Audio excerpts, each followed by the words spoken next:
egyenes úton. Nem tudunk teljesen végigmenni rajta, mert néhány szekciója le van zárva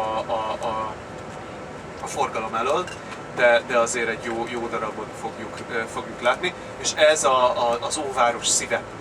Úgyhogy itt ezen az úton lehet megtalálni a legtöbb régi, illetve nagyon régi épületeket. Némelyik ugye fiatalabb, mondjuk itt az önök jobb oldalán, ez valószínűleg ilyen 70-es években épülhetett. De vannak olyan épületek, amik kimondottam 1600-as, 1700-as években épült. Hogyha tekintenek jobbra, akkor egy templom következik.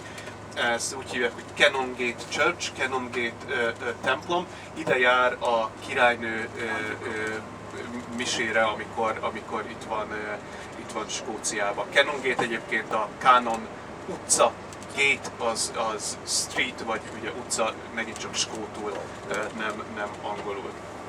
Egyébként ez egy nagyon kis helyes út, mindig nagyon-nagyon forgalmas, rengeteg ember van rajta, főleg ahogy tovább megyünk, úgy egyre több és több ember, ugye ez az egyik fő turista központja Edinburgh-nak. Úgyhogy elég sok ilyen régi boltokat lehet látni, nagyon kis kellemes sétáló utca.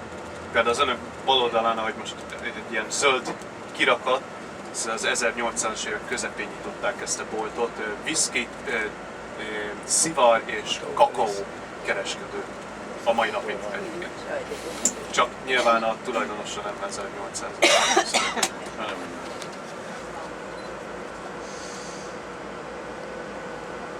És egyik, ahol most vagyunk, ezt Canongate-nek is hívják a városrészt, és ez egy különálló városrész volt a középkorban, és különálló városrész volt Edinburgh-tól, és ahogy kereszteződésen, hogyha balra néznek, akkor a másik oldalán az utcának a sarkon lesz egy ilyen kék pub, aminek az a neve, hogy The World's End, vége.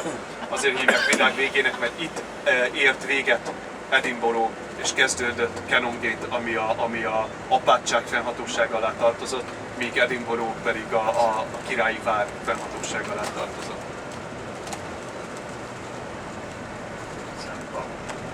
Hogy kitekintenek a jobb oldalukra, ez az egyik legrégebbi épület, ez John Knox House, 1600-as években épült. John Knox, ő volt a skóciai reformációnak a vezető figurája.